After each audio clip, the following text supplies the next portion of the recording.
going on, my good people? This your boy, the controversial, the insane, the educated madman, your boy PC Williams coming to y'all live.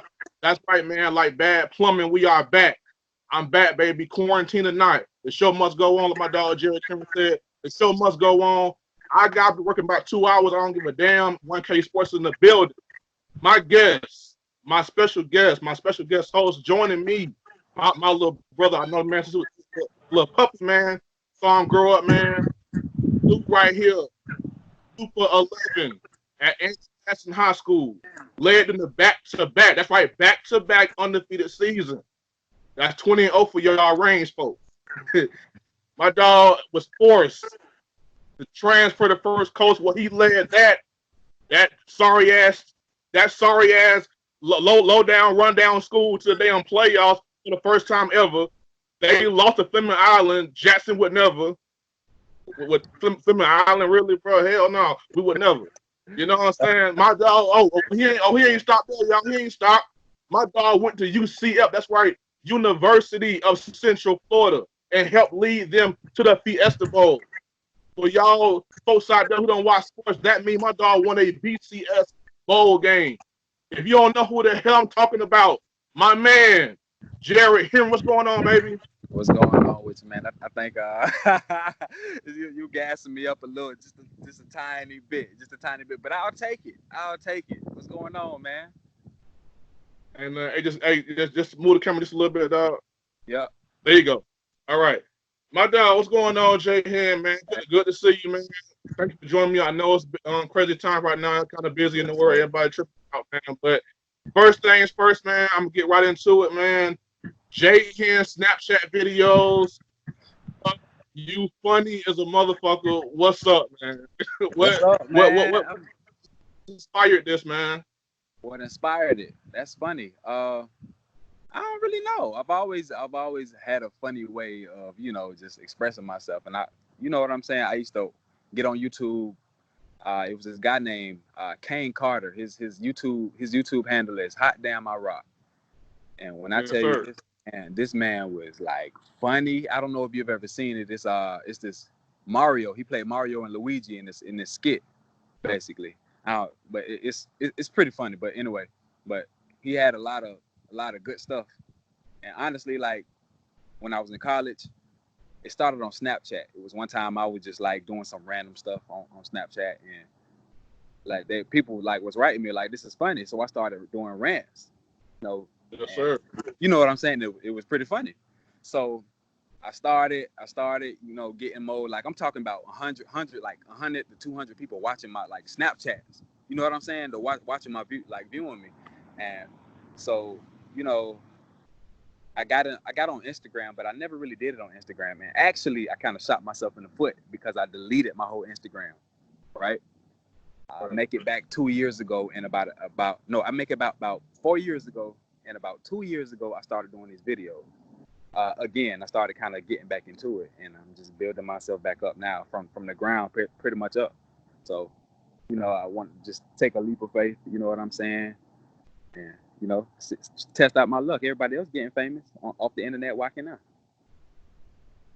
Hey, man, I ain't trying to be going to work forever. We all trying to get somewhere, man. Exactly. So it goes to you. That's why, I do my podcast. No, I don't play ball no more. But at the same time, I'm still competitive, man. I still love sports, baseball, football, basketball. I love it all, man. I feel like it's just my confidence, bro. I feel like you put me in front of Stephen A. Smith, bro, I can hold my own. You put me in front of Shannon Sharp, I can hold my own, bro, because I feel like I got facts too. I know the same thing y'all know. I got my opinion. I got my stats to back up my argument. So why can I speak my mind too? So you know what I'm saying? So anytime somebody stepping out on fast, said, man, this dude Jared is funny as hell, bro. Because I woke up. Yesterday morning I woke up, man. Had that sparked me one. So I'm like just looking on. I'm like, this thing gonna post another video. I'm laughing my ass. I'm like, no, you know what? No, he got to be on 1K Sports, man. This dude, no, he got to be. You doing your thing, bro. I see. But comedy that's a brave move, man. You know how people can be, how critics can be. Have you thought about that? You know what I'm saying? Knowing that maybe people don't feel your style. Maybe you go into a crowd, how they react. Does that kind of bother you a little bit? Hey, I'm gonna be honest with you, dog. I did. You know what I'm saying? And that's what I'm just getting over now. At a certain point, you can only make yourself. You got to make yourself happy, bro. And that's what I'm doing. I'm making myself happy, and the little bit of people who do, show my comedy love, I appreciate them. You know what I'm saying? And I am like people actually are starting to notice. So I'm saying, you know, I'm not worried about it though. I already got people. The Andrew Gillum one that I just posted. I already got people under my post like, wow, like you really like stereo. I'm like, man, it's just jokes. Literally, it's just jokes, man. I actually feel bad for the guy. You know what I'm saying? But you can't worry about what nobody thinks about, how you move. You know what I'm saying? You just got to do what makes you happy. Some people going to enjoy it, some people not going to enjoy it. That's just life. Right. And I'm a big proponent of, like, I feel like it's not about what was said, it's who said it. Okay, you said something about a good. I thought this shit was funny. You know what I'm saying? I feel like if you're a real black man in class, you don't find yourself in no shit like that in the first place. Or Right. if that's how you live, you do that Right. shit more discreet where you don't get caught. You know what I'm saying? So it is what it is. But let's say Dave Chappelle go on TV and he criticize Bill Cosby or make fun of or R. Kelly. That shit funny, right? It's real funny when Dave Chappelle do it. So it's just people in their feelings, man. But I think the shit funny. My personal favorite, the would you date me shit. Because I had to think, I'm like, damn, would I marry my crazy ass? I'm like, damn, probably not. Probably not. Right. And that's what I like said. my wife, she a good woman, dog. And I'm like, damn, like how she put my crazy ass? Would I marry me? Hell no. Like, I'll probably swing on my ass personally. Like, you know what I'm saying? Like I'll probably beat my own ass if I had to marry myself. So Yeah, I'm telling you. And that's all funny as fuck. Go ahead. That's why I do things like that, man. I like to kind of give y'all a little insight on me, but at the same time, kind of make you reevaluate yourself. You know what I'm saying? I'm not doing it from a biased standpoint. I'm throwing putting myself out there, and I want y'all to be real with yourselves. Yes, sir. And I also the Walmart one was funny as hell. You like, damn, I was loud. Then sure, the skinny nigga post. I was funny on like, yeah, y'all know what time it is when it get cold, bro. Yeah. Y'all better somebody feed you, bro, because you know what time it is. But hey, it's hot again, and the gym don't got shut down, so I'm all fucked up. So Yeah, man. It's all. But I understand you don't give a damn what the critics say. I don't give a damn what the critics say. We don't give a fuck, man. But hey, family does matter. Yeah, I do want to commend you, dog. I actually I was watching the before the championship, before the NCAA championship game. I was on my way somewhere. I was probably on my way to Walmart watching you, honestly. But the Snapchat I did, I was probably on my way to Walmart watching you do that before when I was loud and wrong. So I was watching it and I was like, I don't know if you remember, but I commented. I was like, bro, I love it. Keep doing what you're doing, bro. You sound educated, bro. You sound like you know what you're talking about, bro. I love it. I love it, dog. I love it. You know, I feel like I stick to my craft, man. I don't just go on my own. I feel like doing this show, it's allowed me to like really open up my mind about sports and everybody, because I feel like I was always the guy in the whole Kobe and LeBron thing, like, yeah, Team Kobe, man. But then, like, doing this, you guys step outside yourself and say, okay, I gotta watch LeBron James play basketball and like really watch the man play, and like, damn, he fucking good. Like, oh my God, like, you know, you gotta take a step back and say, damn, I really was missing out on some great shit because I was so great, because I was stuck on how Kobe was treated. And I didn't take the time to appreciate how great LeBron is. Like damn, okay, I think Kobe better than LeBron. Okay, we'll get to LeBron. I think Kobe better. But if you think LeBron's better, bro, I can't argue with that like too much. I have my points, but like, damn, the guy's good. I can't argue with that. So it's like it helps you open the mind to like, okay, you gotta be unbiased, but you gotta keep that shit 100. Like, even if you hate the guy or hate the person or you love this guy, keep it 1,000, bro. Like, Bama got their ass beat. You had to come here and eat that shit. You know what I'm saying? You gotta be unbiased doing that kind of work, bro. You gotta respect it. Yeah, you gotta respect everything. Hey, I'm glad you saw it, and thanks for the love, man. But like I was saying, bro, the critics don't matter, but family do. And like you said, your family. You spoke to me about this off camera. Your family kind of don't really dig it like that. How does that make you feel? How you feel about that? I, I honestly, like I said, I shot myself in the foot because I was so afraid about what people was gonna think. You know what I'm saying? What my church members, what my mama, my daddy, my aunties. I was so afraid of what they was gonna do and say and how people was gonna perceive me that I just kind of just kept it to Instagram. Somewhat. You know what I'm saying? Kept it to Snapchat instead of just putting myself out there. For more exposure. But like I said before, you just got to make yourself happy, man. One day it just snapped in me. I don't know what it was. I was going through stuff, man. Going through growing pains, going through trials and tribulations. Shit, you just get to the point where you just tell yourself, I got to make myself happy. I can't worry about what nobody else thinks, man. Can't do it. So you know what? If they don't like it, they don't like it. But you know what? What I'm finding out is the more I'm stepping out, the more they starting to get on board. It's crazy, dog. It's crazy, dog. So I expect myself to keep growing in this thing. And if I don't, it is what it is. I'm going to keep doing it because, hey, this is what I like doing. This is what I love doing. I do it. I've been doing this for really 5-6 years. You know what I'm saying? And just for the love of it. So whatever. That's what's up, man. But but you mentioned, you grew up in a very religious family.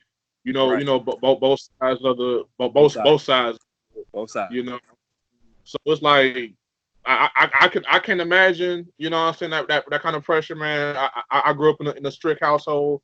Wasn't much religion, just real hard standards.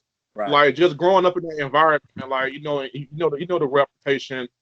Preacher's kids are the wildest ones, and yada yada. That's crazy because my granddaddy is definitely the preacher. What's your perspective on that? On that particular thing? What you mean? Like being like they say, preacher's kids are the worst kids, and just basically just give me your just give me your overall opinion on how growing up in that growing up in the church and how you're perceived by the public. Basically. You know what? You can kind of tell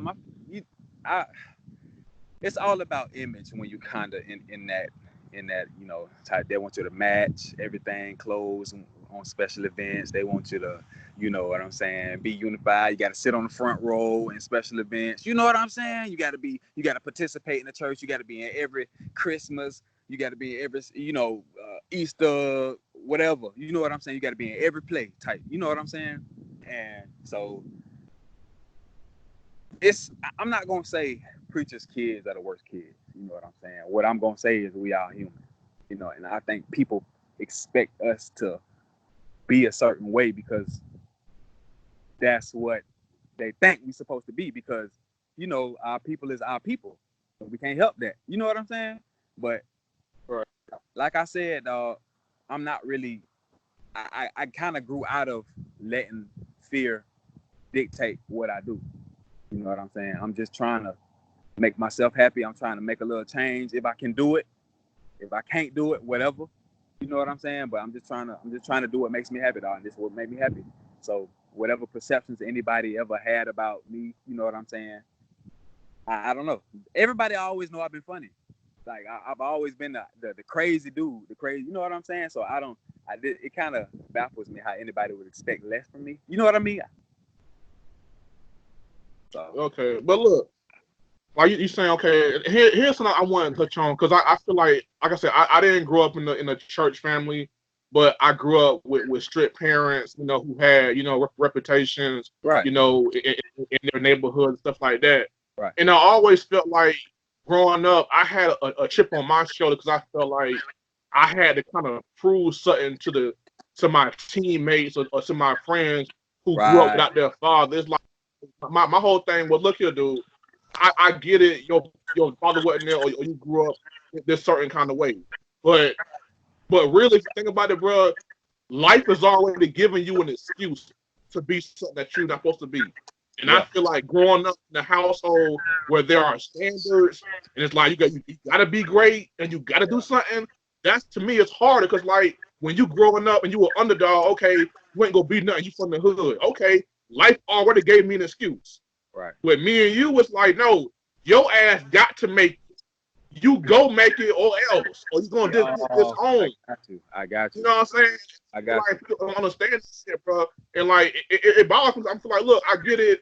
People grew up in the hood. Your dad wasn't there. That wasn't your fault, bro. My dad was there. That wasn't my fault. Yeah. You know what I'm saying? Yeah. Like Will Smith said some real shit, bro. He said he told his kid, Will Smith, he said, I told my kid when they got old enough, I said, look here, mommy and daddy are rich. Y'all broke. Go out there and get your own name. So I feel like growing up with expectations as a kid, being on your shoulder, like, oh, son, you go to college, you go get A's and B's, or we go disown you. Yeah. So I feel like that's tough, bro. Like you feel? Yeah. I agree. Hey, I get what you're saying, man, and that's what it was for me too. It was they expecting nothing less, and I'm not gonna lie. I never really, you know, what I'm saying, being having those expectations. That's just what it was for me. You know what I'm saying? For me, for my brother and I. But I kind of, you know, with your dad being there after the games and even during the games. I don't know if your dad ever did this. Have your dad ever yelled from the stands at you during the game? Like, but see, about that part, like, I was so tough on myself, bro, that my dad would sometimes have to say, hey, like, son, like, you too hard on yourself. Like, I was that hard on myself. Like, y'all, you can't criticize me because I already beat you to it. I'm already pissed off how I played, and we won 45-0. I'm already pissed off. You know what I'm saying? So, same with me. That never happened. But that, you know, that caused me to kind of be hard on myself too. You know what I'm saying? When I know I'm like, I know I'm gonna hear it when I get home. I know I'm gonna hear this. I know I'm gonna hear about this. You know what I'm saying? And I think the older I got, my dad kind of broke out of that. You know what I'm saying? But he'll still say, he'll see me get my bell rung or something. He'll say, yeah, I saw you got your ass knocked out or something like that. But yeah, I saw it. You know, my dad would see everything. But the older I got, unless it got really bad, like I remember one time my senior year of high school, I think I just got a little complacent. We were playing Ed White, man. And I remember I was committed to South Carolina at the time. And Steve Spurrier Jr. was in town. And he was coming to see me. That was my recruiter. At that time, he was a receivers coach. Man, my dad told me a new asshole because the whole game I was jogging around and trying to be pretty. I remember that. I'll never forget that, dog. And that kind of like put me back on the right track with my with that shit too, man. But, as far as like with the pressure and all that stuff like that, that kind of put me back on the right track with that too, bro. So, yeah, dog. I just had. I want to touch on one more thing before we go into the good stuff, man. Now you're doing comedy, so obviously you've done your homework, done, your craft and all that stuff like that. So I want to know, like, if you could put together a Mount Rushmore of your four great comedians, who would it be? Hey, you know what? That's a good question. Okay, a lot of people. I'm gonna start off with this. A lot of black people gonna put like Richard Pryor in it because he's like a kind of, I guess, a forefather of comedy. You know what I'm saying? But me watching him, I really wasn't that thrilled about Richard Pryor. So first, I'm gonna go with an OG. I'm gonna go with Eddie Murphy. Come on now, Eddie Murphy. It's timeless, man. It's timeless. I can watch Raw over and over and over again to this day and laugh. Eddie Murphy, the OG, man. I'm gonna go with Chappelle. Definitely Chappelle. I hate how people say that Chappelle is white people comedy. It's not. He's not, bro. If you listen to his stuff, it's very, very, like, even in his younger days, man, it's stuff appealing to, problems in the society today. You know what I'm saying? But I think people just kind of got lost in the type of comedy it was. You know what I'm saying? The raunchiness of it. So like, even with the Chappelle show, you know what I'm saying? So Chappelle is like a GOAT to me. I'm going. These last two are kind of tough to me. I definitely want to throw Kevin Hart in there because I definitely think in his earlier days, the Seriously Funny and the Grown Little Man, he was a little like when he wasn't as big and as flamboyant, and I think he was more authentic then. I really like that Kevin Hart. Even I still like Kevin Hart definitely. I still definitely get a good laugh at his comedy and stuff like that. I think he's kind of stepping out. I think he's definitely stepping out in his roles in the movies. I think he's doing better with that because at one time I felt like he just played the same character in all his movies. But I think he's stepping out. You know what I'm saying? The older he gets, so I got to throw Kevin Hart in there. And I guess my last one would be. It's tough right now because I'm going back and forth between my boy Cat Williams, who I think his career was kind of cut a little short because he kept getting into all that trouble. But no, like I don't think anybody can deny that in his heyday, man. Not Kevin Hart, but Cat Williams he was a killer with the comedy.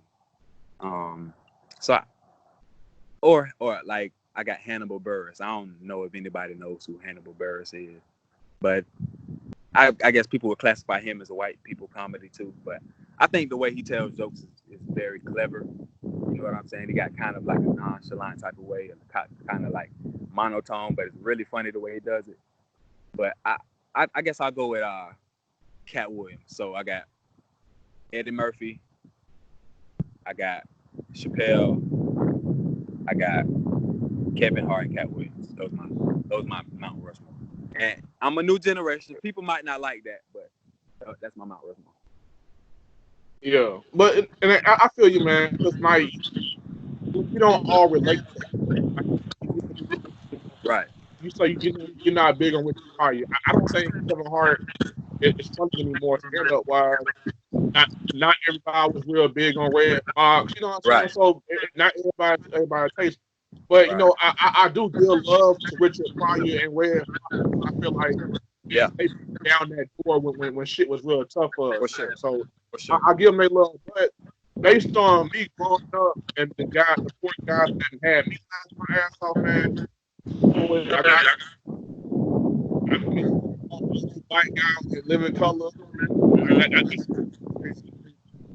Eddie Murphy, OG, man, just got to. It's the rule. It's the rule, but if you're not talking more, you don't really know comedy, man. For sure. Bernie Mac. I mean, come on now. Yeah. Hey, that's undeniable. Like Bernie Mac is Uncle Bernie Mac out of these, bro. That's my guy. And Dave Chappelle, bro. Hell, season 2 of Dave Chappelle is right there with Eddie Murphy's Delirious and Raw. Yeah, it's all great comedy that you can't get tired of. That goes on for generations. Those my point. I like it. I could have thrown Bernie in there. Definitely Bernie. Bernie is like, man, he a stone cold killer with it.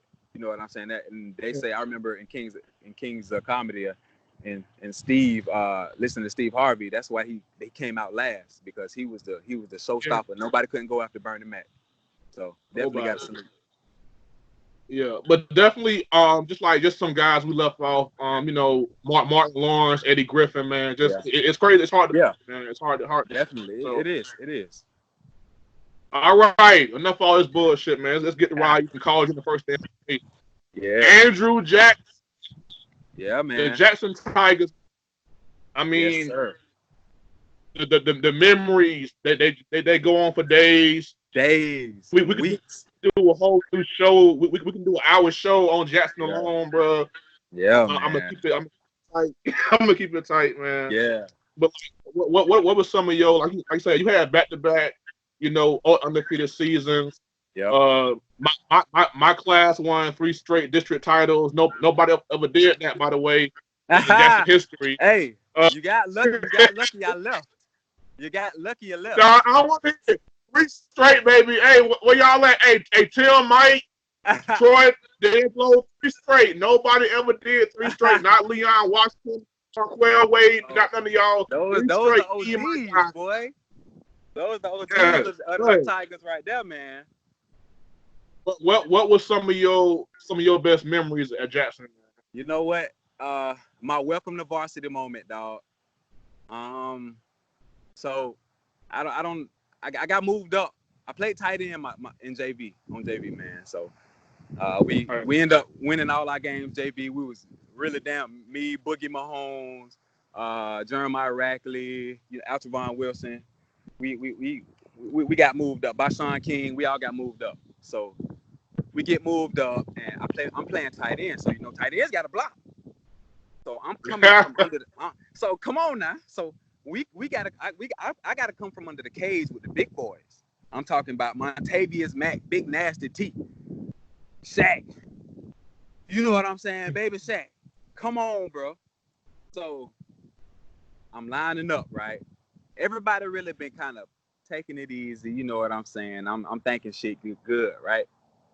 I'm lining up with Bernard Dawson. I don't know.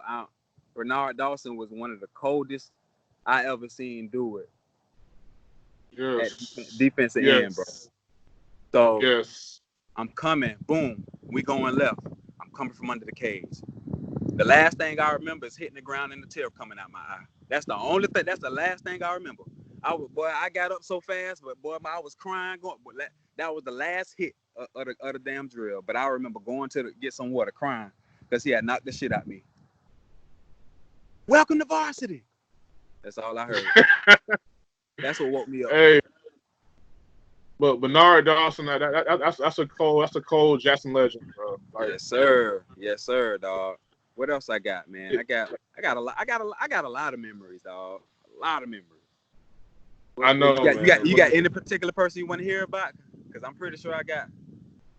Well, like, okay. Well, check this out. Like, I remember when y'all had y'all run. I think it was my sophomore and my junior year at Weber. Right. And I just remember like just reading the papers and like just telling all the cats I played with. I say, bro, I think our legacy as the greatest like team or senior class, like the run, is in trouble because these are special. Yeah. And you saying the names, bro, Boogie Mahomes, Jam, like I was in the weight room with y'all boys in the summertime, like just like seeing it, like, bro, these boys are special, man. So like just like that, like y'all were just so dominant, like in those 2 years, bro. So like what made y'all so dominant? Like, what was like playing with all those great players? Hey, you want to know what it was, man? It's 2 things. All right, you gotta give the GOAT, Coach Sullivan, major props. Major, bro. When I tell you we were prepared for the game and they had solid game plans for these games, we were prepared. Coach Sullivan, bro, still to this day is by far the greatest coach that's ever coached me, bro. No lie, bro. Coach Sullivan, bro, I will go and work for this man any day, bro. Coach Sullivan, it's not enough I can say about this man. It's not enough. And for 2, we had that ID swag is what I say. We had swag, bro. And Coach Sullivan he didn't stop us from doing none of that, man. We had swag out there, bro. We ran fast. We caught hard. We caught good passes. We hit hard. We swarmed to the ball every freaking play. We were just like on it, bro. It was just crazy. Not to mention just the athletes we had. Come on, man. You got Marquell Wade jumping over people, clearing people. He clipped on the kickoff. You can go and look at this on YouTube. This man jumped over the kicker from Reebok and kicked off his head. The ref threw a flag on him. To this day, I have no clue why the ref threw the flag on him. We had Derek Owens, the best corner I've ever seen in my life to this day. I have it like, besides that St. Augustine game, my 10th grade year, which he was hurt. That's kind of we got smoked that game against St. Augustine. That's the game we got put out in the playoff. But I've never seen. Yeah, I was there. Yeah. He was coming out. He played through injury in that game. I think his knee was messed up or something like that. But I've never seen another corner like him, bro. I still wish to the day he could have stayed at UGA. To this day, him and Marquell, bro. Though, bro, I always got major what ifs. But we had Dorian at receiver. Man, we man, let me tell you, dog. That was just my 11th grade year, my 10th grade year. Oh my God. That was the year right there. It was a bunch of animals on that team, man. And you know what? My brother Jansen always tells me to this day, that ain't nothing compared to Big D McCray, Big Dookie, and some of the big, you know what I'm saying? All those other big guys that he had to go against when he was coming up. You know what I'm saying? So it's just a long line of nastiness at Andrew Jackson High School. Hold on, Jared, hold on. See, don't forget it. Your big brother is telling you he watched this great team in front of you. And he's telling you, we molded you motherfuckers. We molded y'all, man. Who was the Matt twins? Who was they following every day in practice? Your boy. Who put my jersey on my pass every game? The Mac twins. Hey, we look up to you, bro. So how you do what you do, bro? How you be so dominant, Pat? Let me put your helmet back. You know what I'm saying? Those were my guys, bro. But we are like, bro, like real talk. We had Jackson night in December, bro. Right. So we in it's fucking debate central, baby. I'm talking about me and Vernon going back and forth, best O line. Coach Dotline arguing best DB. Now that guy intense because Dotline felt like him, Jamal Harvey, Henry Scott was the best DBs ever in Jackson history. Coach Elliott was arguing for you guys. It was like it was fun. When Dylon left, hold on. Who was arguing for us? Coach Elliott. That mean, hey, he know then, because we was locked down back there. We was locked down. No, I think Dylon was going back and forth with Boogie, and I think Coach Elliott chimed in a little bit. When Dylon left the party. Well, he had to leave. He left. Coach Elliott dead ass looked me and everybody in the eye and said, I did not want to hurt Dylon. But Jared Henry, Dio, Boogie, that's Boogie in my life. Yes, sir. He's real talk, bro. I was right there when he said it.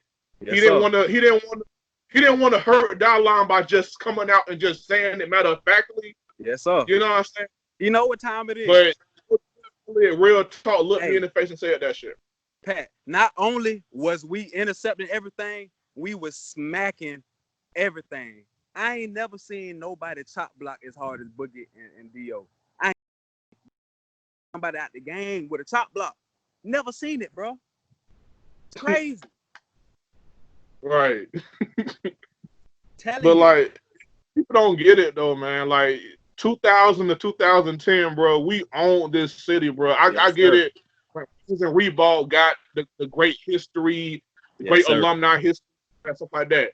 But there was no more dominant decade in Jacksonville high school history. Andrew Jackson. We had that one drop-off year. That Emmett Diamond and Serge and Hakeem, that senior, the year before we went undefeated. We had that one little drop-off year where but other than that, dog, dominant. But you gotta understand though that one down year was after our reign. Like he's replacing like 3-year starters from our squad. Like that's a lot to replace. And y'all still went like 6-4, something like that. Yeah, we I think we lost the reins and didn't go to the playoffs or something like that last game. But I think Lee put us out. I can't remember, dog. I can't remember. Yeah, no. Reigns beat y'all because I was reading the paper and somebody on their team was like, yeah, man, Jackson beat me 3 years in a row. It's my senior year. It ain't going down like that. I remember that game. Y'all lost the Reigns, bro. I almost cried, bro. I said, how could you lose? How y'all lose them short bus niggas, man, at Reigns? I don't know, man. Look, man. Hey, and that was the game I saw Marquell Wade make the best catch on the sideline I ever seen in my life.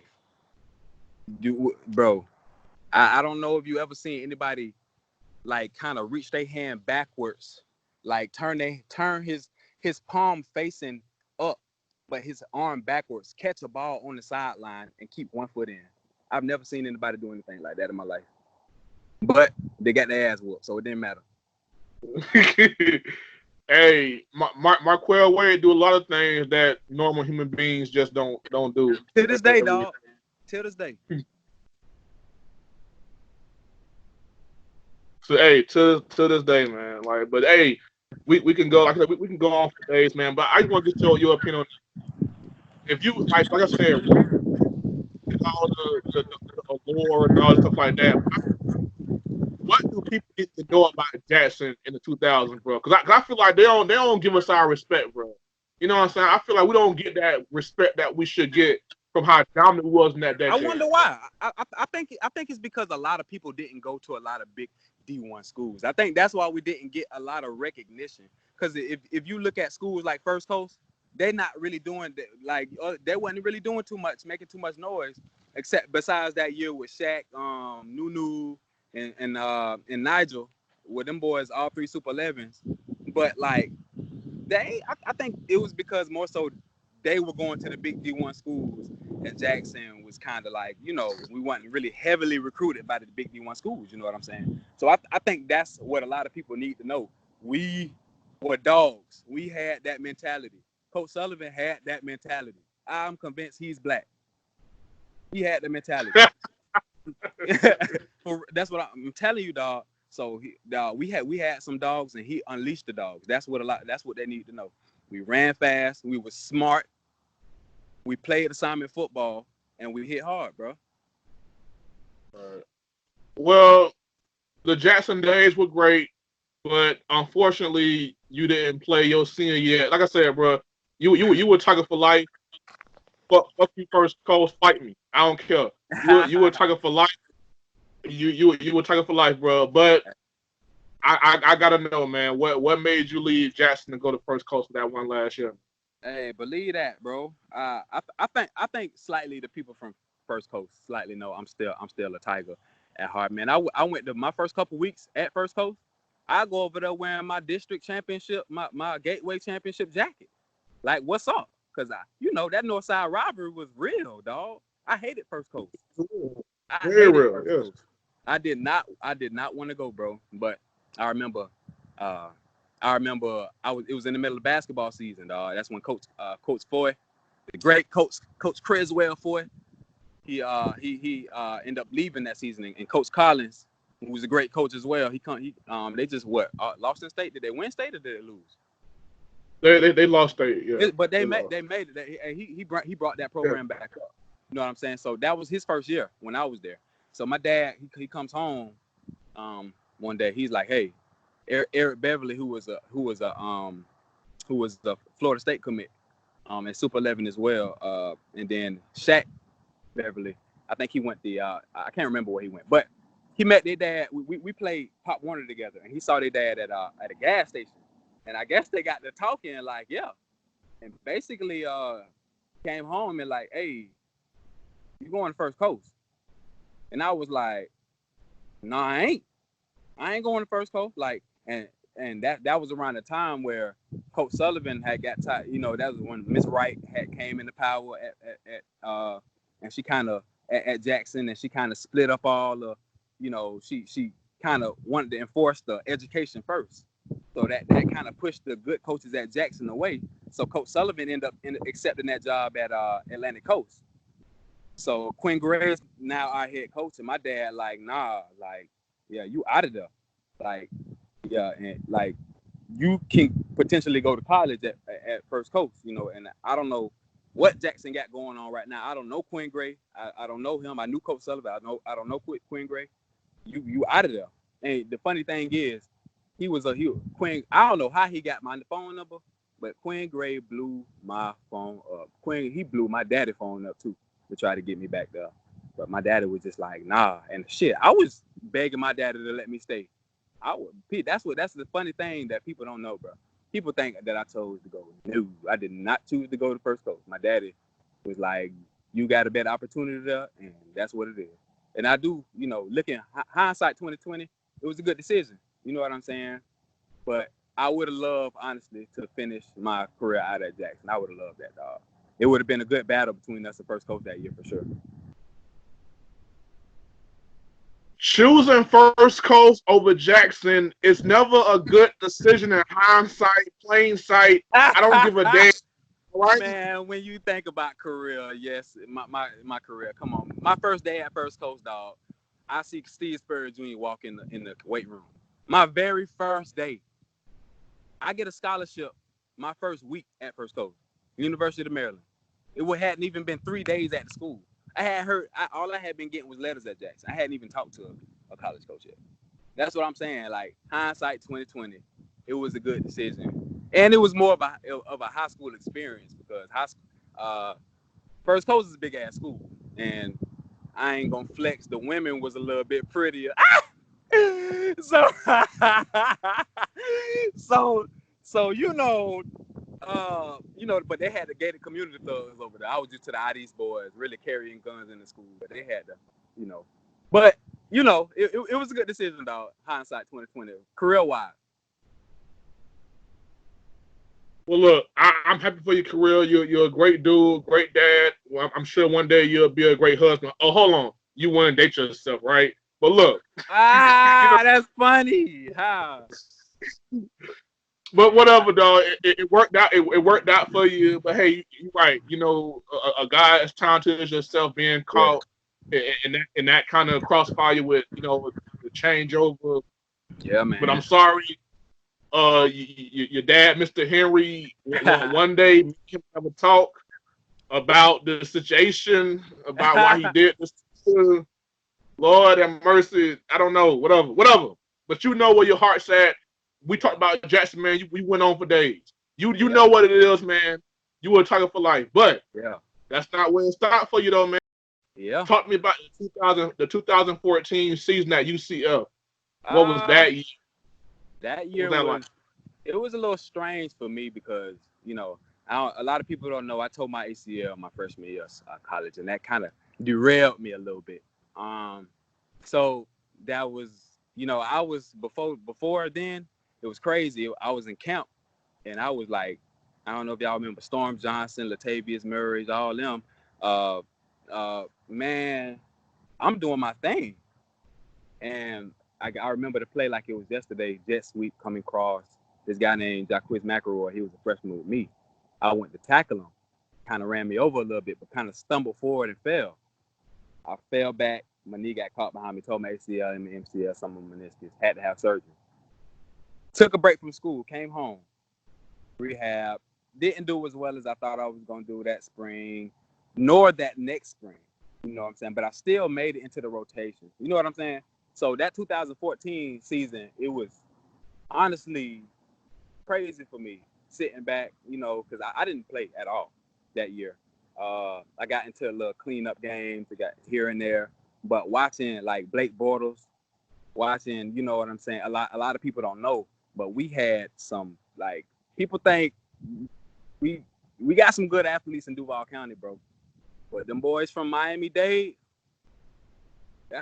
those some animals, dog. So we had a receiving core full of Miami-Dade boys, Renell Hall, J.J. Ward, and we had Josh Reese, crazy.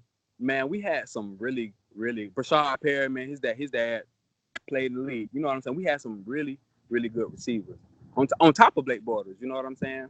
So watching that in our defense, we had Terrence Plummer. He had a little stint in the league. Clayton Gathers plays for the Colts. Man, we had and a lot of people. I compare that team to my team at Jackson because we had athletes around the board. We had a freedom over quarterback. He could throw a little bit. You know what I'm saying? I thought he would do better in the NFL. I thought Blake would do a lot better, but he didn't do as well as I thought he would. But we had really good receivers, really shifty. We had a defense who ran to the ball. We hit hard. We practiced hard. So they reminded me a lot of our team at Jackson. A lot of no-name guys who just came together and we hit hard. You know what I'm saying? So that season was special, man. That BCS Bowl, I've been to 3 bowl games. I've been to the St. Pete Bowl twice, and I've been to it was the St. Pete Bowl, the Beef O'Brady Bowl was exactly the same thing, but I guess they just changed vendors. And then I went to the where was it? The Fiesta Bowl. That Fiesta Bowl was something else, dog. Arizona, pretty women, nice Scottsdale. Man, that Arizona Cardinals Stadium, dog, the prettiest shit I've ever seen in my life, dog. So we beating Penn State that year. We beat Penn State. We beat BYU, but that was when what's Buddy's name? The backup quarterback from the Saints, number 7. Taysom Hill. He was hurt. He broke his leg in college. The game before that, we played them, so we didn't get a chance to play them. But we ended up beating them in overtime that year, I believe. So we played. We went pretty much. I think we lost to South Carolina. That was the only team we ended up losing to. And I remember the most embarrassing one of the plays of my life at UCF, dog. We're going for it, and that was the only game we lost, I think, that year. I can't remember. We might have lost to somebody else, but I think that was it. But onside kick, dog. Boom. Somebody gets hurt. My coach, let me tell I just want to throw this disclaimer in there. If I would have played at any other school, probably in the nation, I would have been on the field. But my coach had some kind of, because of my personality, you know, my carefree, I'm funny, and George O'Leary was a hard stickler type of guy, like rule with an iron fist, like rule by fear type guy. So he didn't like the fact that people like me, you know what I'm saying, came in, and we just had fun with it. You know what I'm saying? And a lot of that because he thought I should have developed faster than I did after I tore my ACL. You know what I'm saying? Which I did eventually. But anyway, that's neither here nor there. But what was I saying before that? Yeah. Anyway, just those teams, bro. Those teams that we played, those BCS teams, that Arizona, just being in that whole atmosphere, being in a stadium jam packed, a dome. Grass, the prettiest you've ever seen. We played that year. I think and that was the very first time I rode a plane too. So that was dope. We played in the Philadelphia Eagles Stadium at Temple. I'm crazy, dog. Just walking through those tunnels, just like the coolest thing you've ever seen, dog. So I think that was like probably one of the best years of my life in college. That was the top. But yeah. Like I was saying about, George O'Leary, dog, if you notice, Shaquem Griffin? Oh yeah, I know. I was gonna ask you about them, man. Like, cause I know you like they came in with you. Okay, we'll get into that then. We'll get into that, but we'll get into whenever yeah. you're ready. But that was my next question. Like, okay. So the Griffin twins, like, hey, like you know what? The story, man. Everybody knew the Griffin twins was gonna be ballers coming in. In the summertime, we do 7-on-7. The coach is not allowed to be out there, so we do a 7-on-7. We got the plays. They learn the plays, and they they go to class, they go to study hall, and they go to meetings, and they learn the plays, and they come out there and on 7-on-7 with us when you're freshman, when you come in or whatever. Instantly, them two boys in there jumping in there. I'm talking about athletic. Oh my God, man! But you know what? It was a package deal. Shaquille was not coming without Shaquem. So Shaquem had to, O'Leary was not ever gonna play Shaquem, man. Shaquem got one chance at the Penn State game. First guy on that year, first guy down on kickoff, he missed a few tackles. Boom, O'Leary take him out, never plays him again. Fast forward, Scott Frost comes in, unleash the beast.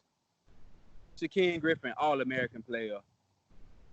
And NFL can't remember what round it was, but I mean, amazing story. So that go to show you, man, it's O'Leary, man. That's the O'Leary. He would have never played, never ever saw the field if O'Leary was there, ever. Well, judging by how he treated you, he don't know a damn thing about talent, obviously. Hey, look, man. The thing I can say about that is some of it is my fault. I wasn't as focused as what I should have been. But I can tell you, a fire was lit under me, and I performed, and I still got kind of shitty. So I wanted to transfer.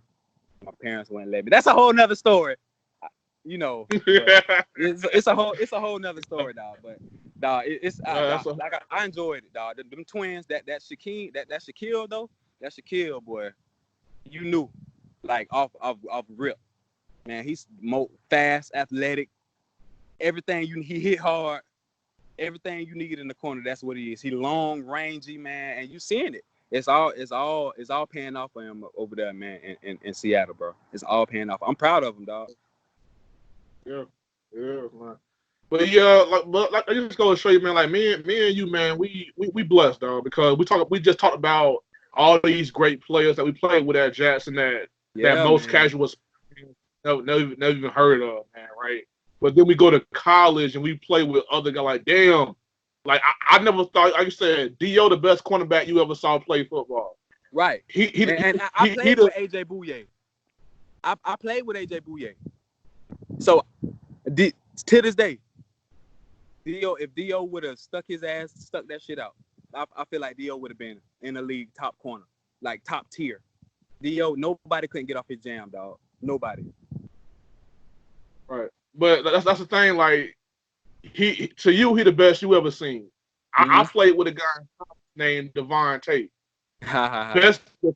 best defensive player I ever seen. Yeah.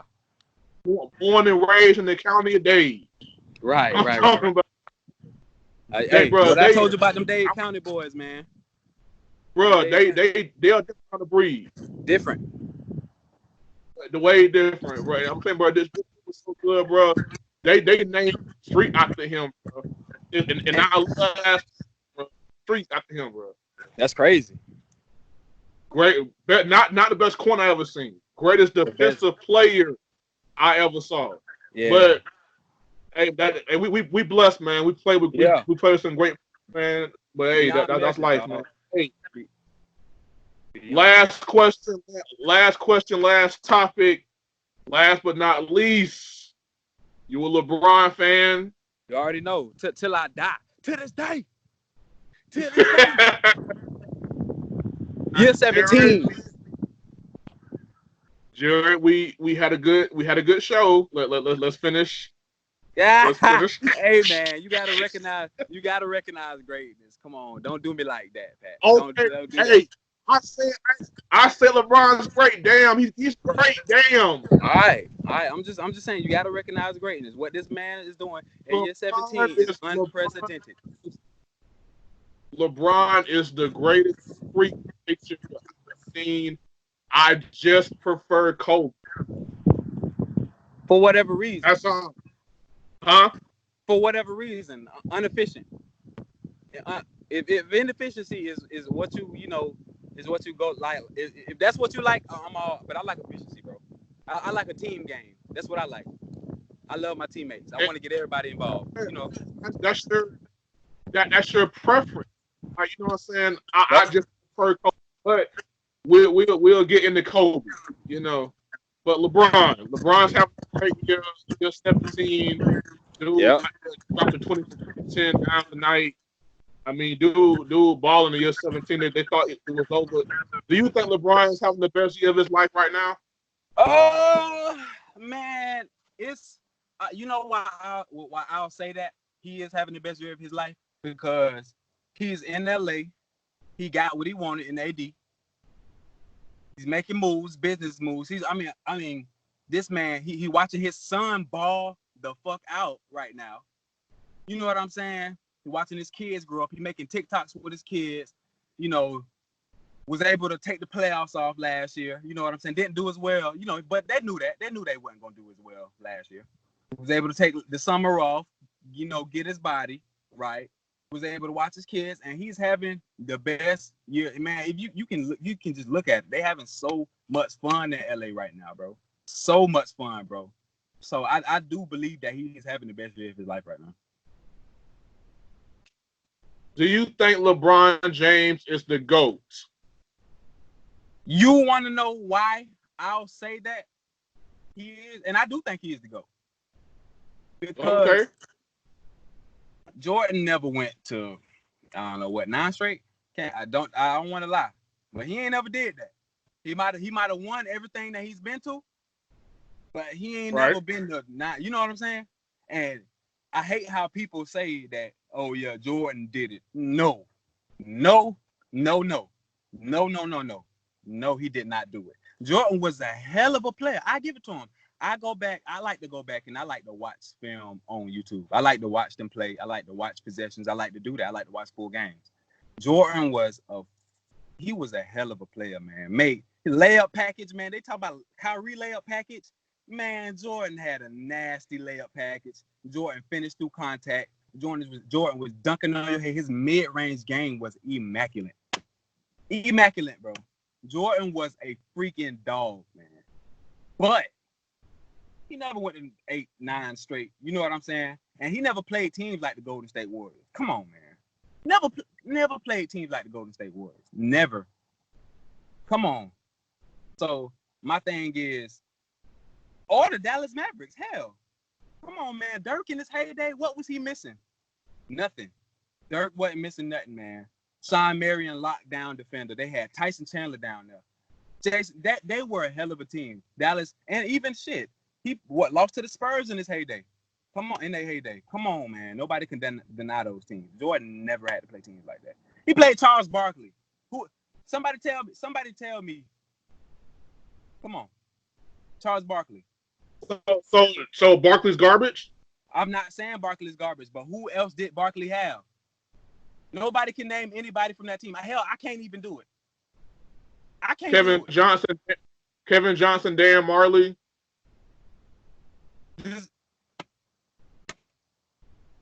I mean, you know what I'm saying? Come on, man. Nobody mentions those guys. Come on, Pat. Let's be real. So when we talking about those, okay, the mailman and John Stockton, okay, formidable, okay, but come on, man. He didn't do it by himself. He hit the big shots, but he didn't do it by himself. Jordan wasn't gonna take that. What team was Jordan gonna take that team? That Boobie Gibson, that Mo Williams, that Anderson Varejao and Jonas Elgaskis, Drew Gooden. Was he gonna take that team to the finals? Well, okay, all right, okay. I'm letting you have the flow. Can I? When I go, I'm going. Now, are you done? Yeah. All right. Go ahead. All right. Go ahead. I want to hear what you got to say about this. Hey, I ain't got much to say. Yeah, because it's facts, man. It's facts. Straight facts, Pat. Okay. That's what I be trying to drop on people, man. Who was guarding Jordan?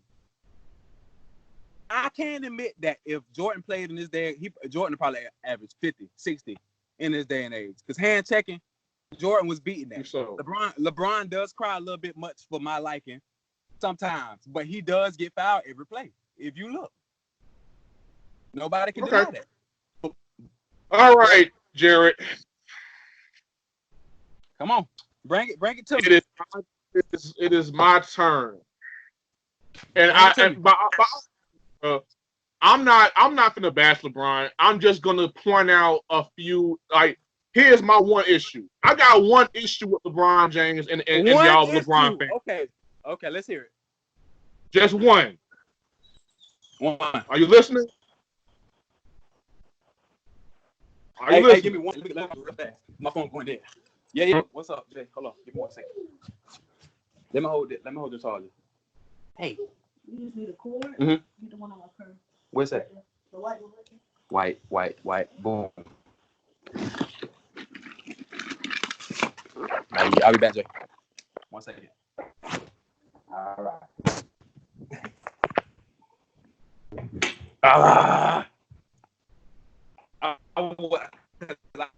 I gotta hear this, man. I just gotta hear it. One issue with LeBron James. That's it. Hold on. Oh no, I mean, all right. What you got for me? All right, my one issue. All right, the double standard. That's my issue, because I feel like this. Okay, all right, you mentioned, like, for example, y'all talk about LeBron James never lost in the first round of the playoffs, right? Oh, okay. Jordan did lose in the first round, but ask me this: how many times in the first round was LeBron the higher seed? LeBron, you say, okay, Jordan never beat a team like Golden State, or never played a team like Golden State. Are you crazy, bro? The greatest backcourt of all time is Isaiah Thomas and Joe Dumars, baby. Not Stephen Clay. The Detroit Pistons bad boys had young Dennis Rodman, Rick Mahorn, Bill Laimbeer, Vinny Microwave Johnson, Adrian Dantley. All these guys, bro. The 86 Celtics. You naming all these garbage. So it's like it's a double. You naming all these guys, and who? But who do all those guys remind you of? Who does Dennis Rodman remind you of? Draymond Green. No. Clay is a better shooter. Clay is a better shooter and a better defender than Joe Dumars. What did he need? Hand checking. Steph is a better shooter and a better scorer, period, than Isaiah Thomas. Though he can play defense. Yes, he can play defense. He was a lockdown defender. But as a whole, that backcourt was not. Kevin Durant, are you kidding me? Are you kidding me right now, Pat? You gonna sit up here and tell me that? Oh, kidding me, Larry Bird? That's who Jordan was dropped. Okay, Larry Bird. Here's my point though. Here's my point though, Jerry. Here's my point. Like, cause you really cut me off, but it's all good. Here's my point. I'm sorry. You're right. It's your turn. Hold on. When LeBron James lose, y'all say, man, did y'all see that? Did y'all see the points he had? Did y'all see that triple double he had? But when Jordan lose, oh, Jordan just lost.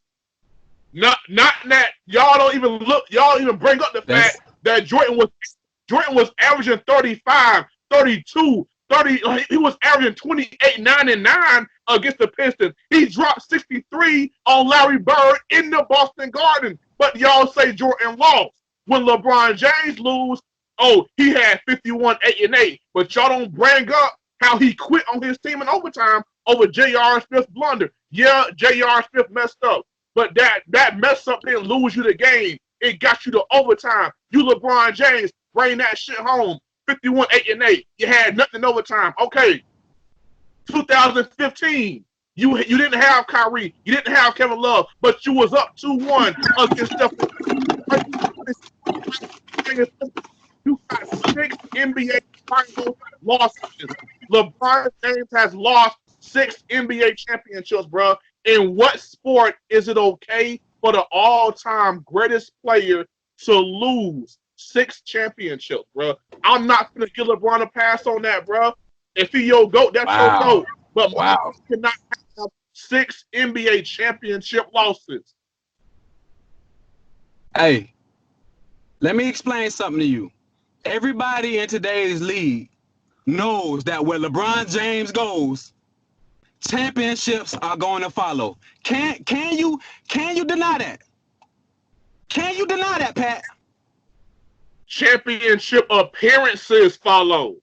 You may win a ring every other on every team he's played on, he's been and won a championship, right? Except the Lakers, and that's pending. We know what time it is, do we not? Because once he gets past those LA Clippers, the Greek Freak. What? Come on, man. Come on.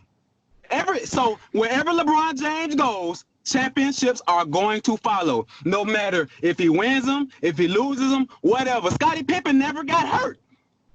If Scottie Pippen gets hurt, what happens? If Dennis Rodman gets hurt, what happens? What happens? Because he lost 2 of his co-stars. What happens? They lose. They get their asses beat. Right? Okay. Right, so Jordan did not do it by himself. I was right. I understand what you're saying. No. I understand what you're saying. Okay, yes, he lost a lot of championships. 6 championships. Yes, he did. But can we deny the fact Can we deny his numbers? The only questionable series was that Dallas Mavericks series. That hurt my heart. That's the only questionable series that he ever had. That's it. That's the only one that you. That's it. That's it. Every other series you cannot deny.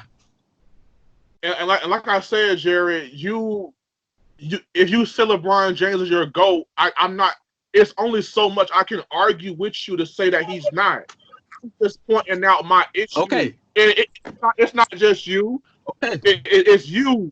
It's my homeboy in New York named Stretch. It's Cristiano Gaucher. It's all you LeBron fans who overlook y'all standards. Y'all have these. That's another Jackson great right there. That's another. Damn right. Matter of fact, I'm gonna tag her because I mentioned her name in the video. It's a 1K rule. So, if your name is mentioned in my podcast, I tag you in it so you can hear what we said about you. But you got a whole lot of names to tag, my boy. I love LeBron James, man. But to your Pippen point, okay, outside of Pippen, who the hell Jordan had? Who Jordan really had? Who he had, bro? He had Dennis Rodman. He had some knockdown shooters. Luke Longley was the Dirk Nowitzki of his time. Come on. Who? He wasn't Dirk. He wasn't Dirk. He wasn't Dirk. But he was damn nice with it. Come on. Okay. You mean Tony Kukoc? You mean Tony Kukoc, who Jordan and Pippen took turns bullying in the '92 Olympics? That Tony Kukoc? That guy? Huh? That wasn't Luke Longley? That was Tony Kukoc? No. That wasn't Luke Longley? Luke Longley? Who the hell is Luke Longley? He was never a great center. Are you crazy? Bill Whittington, Judge. He was a knockdown shooter. Hey, LeBron, one thing that you can't deny. Allen. LeBron had Ray Allen, Rashard Lewis, Mike Miller. Bruh, I just named 4 of the top 10 greatest shooters of all time. Hey, tell me this. If Scottie Pippen gets hurt, what happens? I think Jordan could have won a championship with Dennis Rodman because Dennis Rodman brought that flair. But without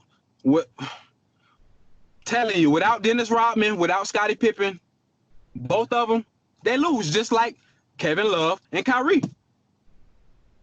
But the thing is, hold on, okay. Now I counter with this. You say, okay, LeBron, okay, when Jordan never won, okay, LeBron ain't never won a championship without 2 other top 5 picks. The man went to Miami with Chris Bosh and Dwayne Wade. LeBron was drafted with those same 2 guys on draft night in the same draft in the top 5. Kyrie was a rookie of the year. Kevin Love was a 25-13 guy in the West. Y'all act like LeBron James was dragging straight these finals. Listen to me. Can he help who his GM was in Cleveland, Pat? Can he help that they would not bring this man any help? Can he help that?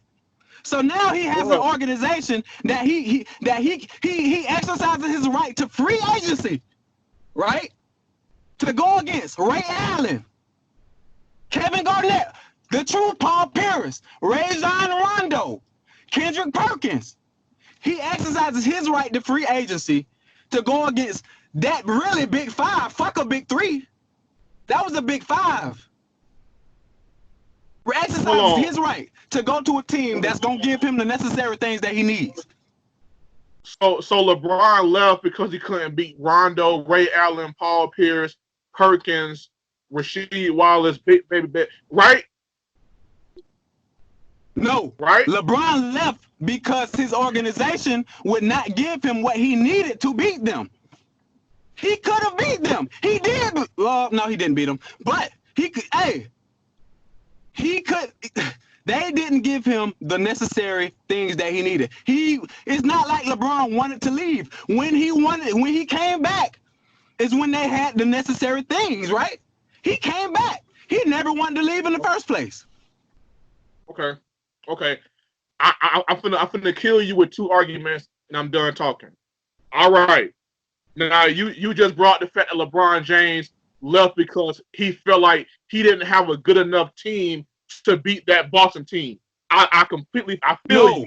What? No. I- No. That's not what I said. That's not what I said.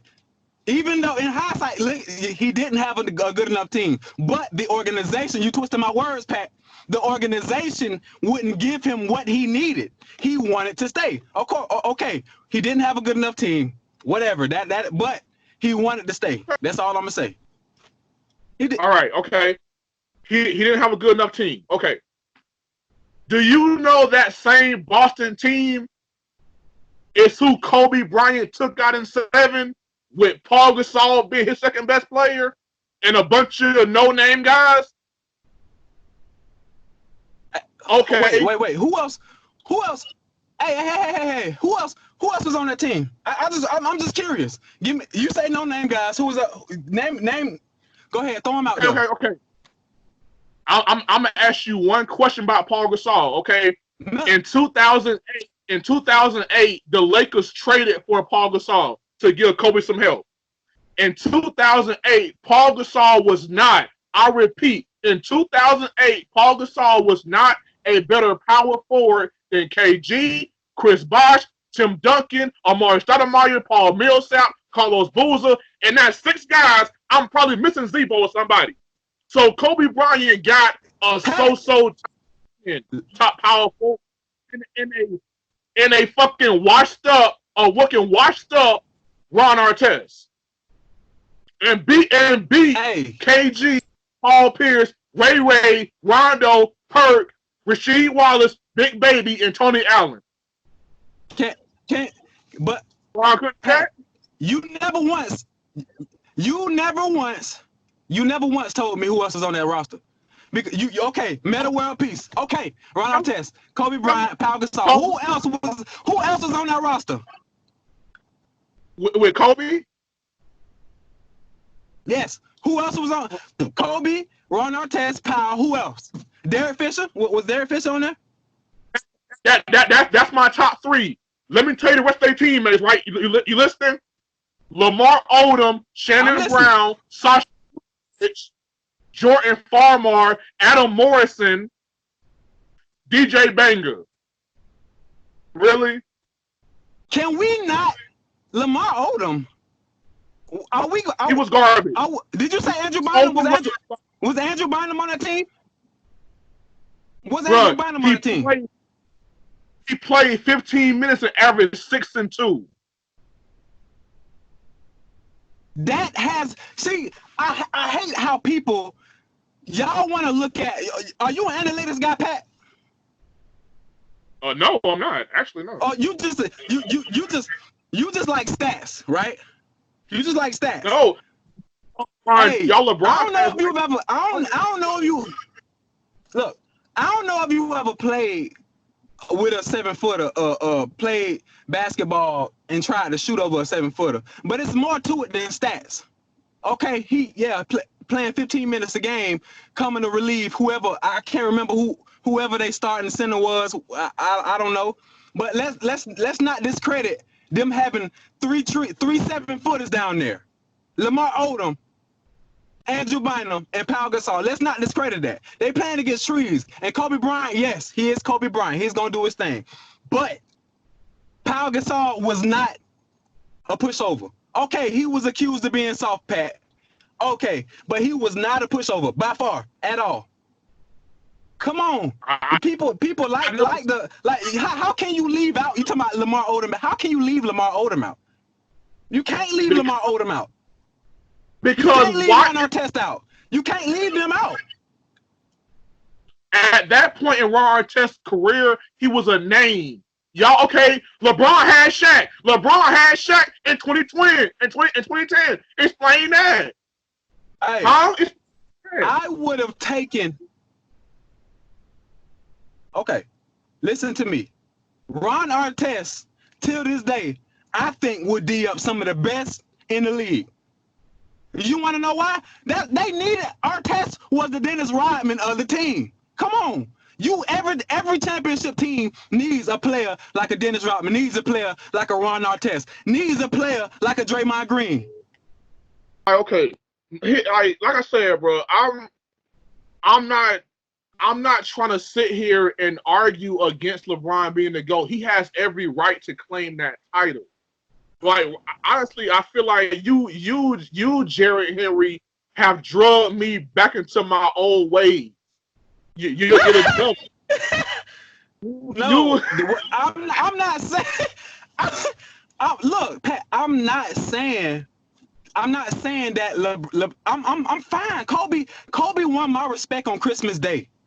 I can't remember who they played. I can't remember what year it was, but Kobe won my respect on Christmas Day, brother. So I'm not arguing against Kobe being your GOAT. What I am saying is nobody could have taken that Cleveland team to the championship that year. Kobe, what I'm saying is, I understand, yes, Pau Gasol wasn't prime Pau Gasol at that year. The year after, what? Kobe accused him of being soft or whatever, that kind of drove him to being the great Pau Gasol, whatever, boom, boom. But I feel like you discredited, because you're saying Ron Artest was on the latter part of his career, that he just is a non-factor. Ron Artest was a catch and shoot corner three guy. Ron Artest was a lockdown defender. He was gonna guard your best player and he was gonna bother him. So Kobe didn't have to guard the best player. Come on, Kobe didn't do that by himself. Who had to guard the best player on the team every game that Cleveland series? Who did they play? Who did they play again that year? Tell me again, Mr. Pat. In 2010. Who the year he went with Daniel Gibson, and yeah, that year. And then okay. Williams. Who did they play? No. Who did they play? That's not no. Don't know. I just want to know. Answer the question. Who did they play? In the finals, they played the Spurs in the finals. But to get to the final. Okay. Hold on, baby. Hold on. They got swept by Tim Duncan in the Spurs. Okay. But you was good enough with that same squad, with Booby and Anderson Varejao, with that same squad, you took out Chauncey Billups, Rip Hamilton, Rasheed Wallace, McDyess, Tayshaun Prince. You took down a powerhouse squad. That was the latter part of that dynasty. Everybody know that. That next year they broke up. Broke them up. Oh my God. Broke them up. He did. They broke them up. But you know what? The thing is, it's the Spurs. The Spurs would have beat the dog shit out of that Detroit team in that year. Come on, young Kawhi. No. That Kawhi was not on that team. This 2007. Okay.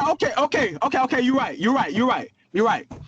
We got Tony Parker in his prime. Listen, we got Tim Duncan in his prime. We got Manu Ginobili in his prime against little old big King James and Lil Booby gets some little Mo Williams, little Zydrunas Ilgauskas. Come on, man. Who was gonna mention Zydrunas Ilgauskas as one of the best centers they ever seen in their life? Mo Williams. Man. Hold on. Mo Williams. Hold on. Big Z made like 5 All-Star teams, bro. Like quit trying to man like that. So who's gonna argue against me that he's one of the top even 20 centers of all time? Nobody. He's not even. No. I wouldn't even give him 25. Is Ron Artest a top 5 three guy? But I bet somebody if you ask anybody, any real basketball player, anybody in the league, who one of the best defenders of all time was, I bet his name is gonna come up top 5. The best perimeter top defenders, 5? I bet of all time. Argue against me. DJ Pippen, Rodman, Gary Payton, KG. Nah, bro, he ain't top 5 defender of all time. KG was not a better perimeter defender than Ron Artest. Come on, I'm talking about the front court. Oh, front court. Come on. I'll give you top five. I'll give you top Thank five you. defender. Nobody's going to say that Zydrunas Ilgauskas was the best top 5 in anything that he ever did. But guess what, Jared? I give you that. But then he goes to Miami with this super team and still lose twice in the finals. You go and build a team with Kyrie and Kevin Love and still lose in the finals. But you got 6 championship losses. Okay, I take away the 1. I take away the 07. You're still 3-5. Come on, bro. Can I listen to me? Just listen to me. You gotta take away the year that Kyrie, because after Kyrie went down, that was they could have won without Kevin Love.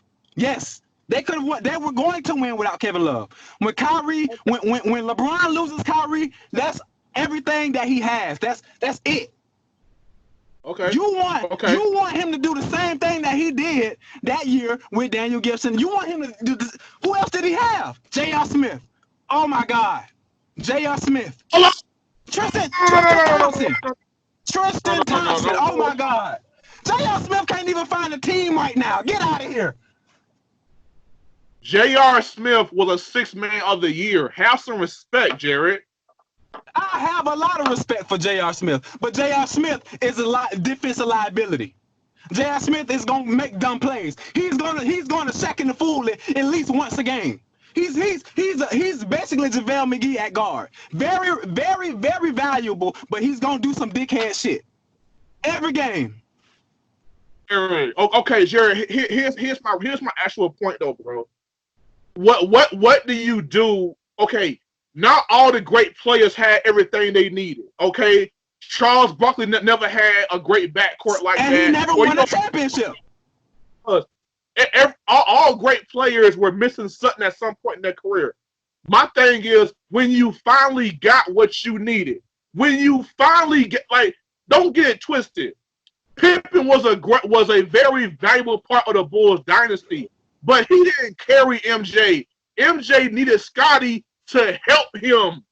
Once he got Scottie, but guess what? Go ahead. Finish. I want you to finish. Because I want to go ahead. Okay. My thing is, once you get the help you need, once you give a man everything he needs, he should never fail. Once you gave Jordan Pippen 6-0 in the finals, once you gave Kobe a skilled big man 5-2 in the finals, 2-1 without Shaq, I will give you the benefit of the doubt, and I will take away 2 of LeBron's finals losses. I will take away 07 and 15. Okay. And he's still 4. Listen to what I'm saying. Once you got your help, once you got the team you wanted, you still was losing. I'm done. I understand you, and I you know what? I'm gonna respectfully agree to disagree because, like I said, the Golden State Warriors, Larry Bird wouldn't come in shooting half court shots. Larry Bird ain't hitting do you know that Steph and Clay have they going back and forth with the most threes hit in like a single game? Do you understand that? It's a new era. It's a new era. A new era where shooters are prevalent and they are more skilled players. It wasn't no skilled players in the 80s. Are you kidding me? These kids are growing up these days, and from the time they can wear damn Pampers, they outside, goddamn, dribbling the ball around one hand. Come on, there wasn't no skill in the 80s. You had to play defense, play physical, jump high, and run fast. That was the key to being a good player. And maybe a little finesse, a little touch here and there. Come on. But Jared, today's rules favor the scorers. Back then, the rules favored the dirty players. So Jordan had to succeed with other great players, and back then, sorry ass dudes could be on the team. All you had to do was just foul guys and do this. So you got to go through great players and junkyard dogs. Nowadays, you soft ass finesse great talent. It's a difference. Pat. Come on, Jared. I just don't get it. I don't get it. If today's rule favors the scorers, wouldn't that make it absolutely harder for LeBron to win the championship? Come on, let's not deny that Jordan, Pippen, and Rodman were a big three. Let's not deny that, right? The best But Jordan won 3 before Rodman got there. So he wasn't there for the whole dynasty. He needed them to win the last 3, did he not? They went and got they drafted Pippen. They drafted Pippen and went and got Rodman, right? Okay, I can give it to you. Nobody knew Pippen was gonna be what he was, right? Right. Nobody knew that. I get it, right? But goddamn, they had to go and get Rodman. That team goes nowhere without that grit and grind. Okay, three top defensive players in the league on that team. Name another defensive player in the league that LeBron James played with. Jared, think about that. The biggest free agent Michael Jordan played with was Dennis Rodman. LeBron had Dwayne Wade. Dwayne Wade is a top 2 guard. Chris Bosh in his prime was 20 and 10 on a bad night. Like, bro, LeBron. But come on. Hey, but that goes back to my point. They drafted Scottie Pippen, right? What was LeBron's organization doing for him? Nothing. The first time in Cleveland, I give you that. He deserved those 2 MVPs, and he carried a bunch of garbage to the finals. I concede that to you. Okay. And then what happens? What happens? Kevin Love goes down, right? Boom. They're doing well. Kyrie Irving gets hurt. Boom. Takes all the momentum. That's another year, right? They win one, and what I think they don't they go 1-1 without those 2? Or did they go 1-0? They lost to Golden State the first time without Kyrie and Kevin Love. The next year, LeBron came back and beat them. Then KD beat them. Let's not forget about that summer before they lost again. What happened? Who came to town, Pat? You know who came to town? Who came to town? Who came to town? What happened that summer? Kevin Durant came to town, right? Okay, right, yeah, okay. Oh! Widely regarded as the best scorer of all time. The best. People call him the best player in the world, better than LeBron James, right? Why? I give KD mad props on his game. I just don't respect them. If they don't get KD, do they win another championship? Yes or no? No. Yes or no, Pat? Thank you. No. Goes to show you. When King James is in town, they got to stack and load the deck. Okay, Jared. Okay. In Miami, he lost to San Antonio. Okay, I'm not mad at that. I'm not mad at them losing to San Antonio. I am mad at the Mavericks. I give you Dallas. I gave you Dallas already. But I'm not mad at San Antonio. I'm just not. Okay, but that to the Golden State point. That further proves my point that without KD, the Warriors without KD were Steph and Clay and Draymond. Okay, Steph had his hands full with Kyrie. Yes, Clay had his hands. Draymond had to guard Kevin Love and block out Tristan Thompson on the rebounds. Who the hell was going to guard LeBron? Who the hell was going to match up with LeBron? They had JaVale. Why are you leaving out JaVale McGee? Let's not sit here and act like JaVale McGee is not one of the most valuable centers in the league.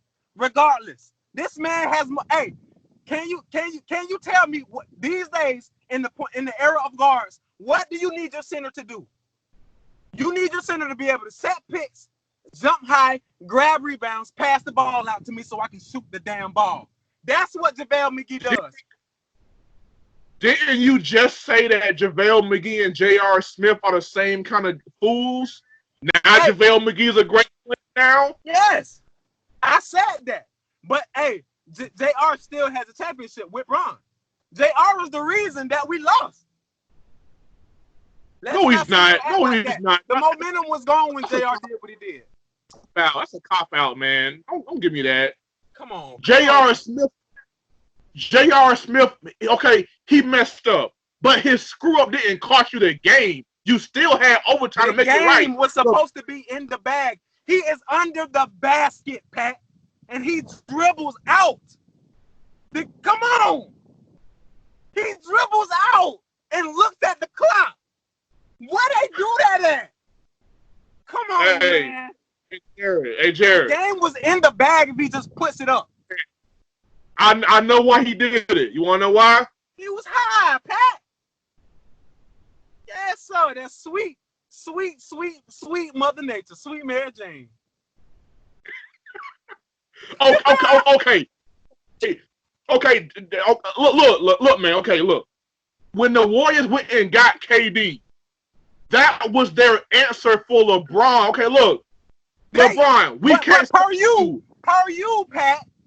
They had the answer before Kevin Durant. That's per you. No, they had didn't. The answer. Why did they have to go out and get him? Bruh, the Golden State Warriors were not a good enough team to beat LeBron James, Kyrie, and Kevin Love. I'm glad you know that. I'm glad you know that. I'm glad. But the reason why they weren't good enough is because they didn't have anyone that could match up with LeBron. Steph had a hard time with Kyrie. Iggy. Wow. Come on. The Finals MVP. Are you kidding me? Hold on. Come on. Iggy. They had Draymond. Come on. These are role players. That played their roles very. Have you ever seen any role players win the Finals MVP, Pat? Have you? Iggy won that MVP. LeBron averaged 35 and 13 on his ass. What does that tell you, Pat? Who did they not have on the court?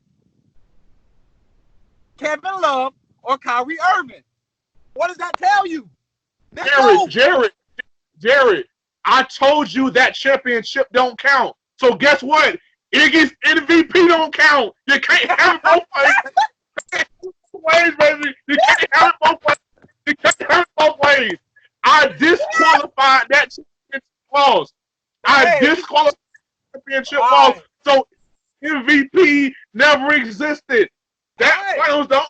Okay, so if that's the case, then I really don't think Kevin Durant making a cop-out, as you said, that's your words, a cop-out. I'm going to use your words on you, Pat. A cop-out because his team was up 3-1 in the playoffs. Am I lying? Fact check me. Because, and that's why he was a cop-out. That's why Kevin Durant will never get my respect fully. So because of how he did that championship count then, Pat? Why does it count? If you can't even respect the man for making the move he made, why does that even count? Well, okay, the move itself, the brotherhood behind the move was weak, but the basketball genius of it was a fucking masterpiece because you take a scorer that can shoot just like Clay and Steph, but can get his own shot anywhere on the court. That's what they didn't have. That's why they blew that 3-1 lead, because Clay and Steph got cold. Nobody could just go out there and make a damn shot. KD is that guy that say, okay, look, KD, LeBron is busting our ass, KD. Can you please go out there and get 35 and we will win? KD was the answer to LeBron, and it made it an even matchup. Hey, that's what I'm saying. What does that go to tell you, though? My video. What does that go to tell you, though? Who is the GOAT, Pat? Who's LeBron? LeBron to me is still the best player in the world. That ever played the game, right? That ever played the game, Pat. I think you forgot to say something. Jared, LeBron's the best player in the world right now. Over Giannis, over KD when healthy, all that. His resume is impeccable. Right now, LeBron is fighting MJ, Kobe, Duncan, Russell, Jabbar. That's LeBron's competition right now, not the NBA. LeBron can retire right now and be the GOAT. And I have no issue with that. But he's not my GOAT because in my criteria, my standards, your ass can't have 6 championship losses. I disqualified 2 of them for you. I gave you 2 of them. And guess what? He's still 3 and 4. Hey, so I mean, you want to each one of them was to a formidable team. What was Jordan gonna do with KD? You think Jordan one of the best defensive players of all time? He gonna lock KD down? He gonna look at that man like he did Patrick Beverly. Smile at him. Come on, but man. Jordan never had to play a team like that, man. Can Kevin Durant guard MJ? Probably not. But I bet if I'm Kevin Durant and I got Steph on my side and I got Draymond to be nasty with Dennis Rodman down there and I got Klay Thompson who was a lockdown defender as well and a great 3-point shooter. I ain't worried about Jordan. If you want me to be completely honest, I ain't worried about Jordan. I ain't worried about Pippen and I ain't worried about Rodman because you want to know why? I'm gonna shoot y'all lights out and y'all gonna keep dunking on me. I'll take the dunks all day. But if I hit 2 threes and you do two dunks, if I hit 3 threes and you do 3 dunks, I got 9 points, you got 6 points. Yeah, I got my head dunked on, but we up 3 points, baby. And it goes on and on. We gonna shoot your lights out. That's why if I'm KD, I'm not worried about none of them. Of course. Come on, bro. Jordan, no competition to the competition played at that time in the age when Jordan was in his heyday. No competition, bro. I don't want to hear it. Bro, that's your perception. You gotta understand, like Jordan played in a more tougher conference to get to the we can go all day, bro, about competition. Whatever, bro. LeBron's your GOAT. Matter of fact, we doing all this arguing. I don't have Kobe, LeBron, or MJ as my GOAT, bro. So what the hell? Who is your GOAT? Kareem Abdul-Jabbar. He is the greatest basketball player to ever pick a basketball up. From high school to the last game he played as an NBA player, bro. No better resume in sports history than that man right there, bro. Simple as that. But if I tell my dad some shit like that, my dad gonna be like, nah. I've actually said that before, that Kareem is probably, one of the, if not the best to ever do it, just because of his resume, because of what he did. You know what I'm saying? So just major respects to the OG Kareem Abdul-Jabbar, man. You're right. I go for that. Kareem's my GOAT. Now, LeBron, Kobe, and Jordan are in my top. You know what? I gotta go to work. So, I know, bro. I know. They in my top something. I got Kareem, Jordan, Kobe, LeBron somewhere. I don't know. I gotta go. Man. All right. It was. Hey, look.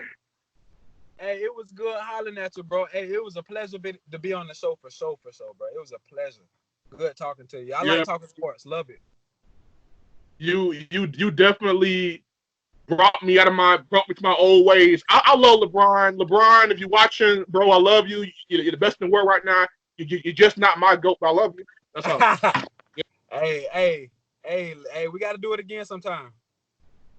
Oh, for sure, man. Hey, all y'all people out there, 1K Sports, man, we back like we never left, man. Like Bad Plumbing, we are back. Shout out to Jared Henry, man. Y'all check him out on his JHN page, man. The man funny as hell, man. Thank y'all for tuning in. 1K Sports.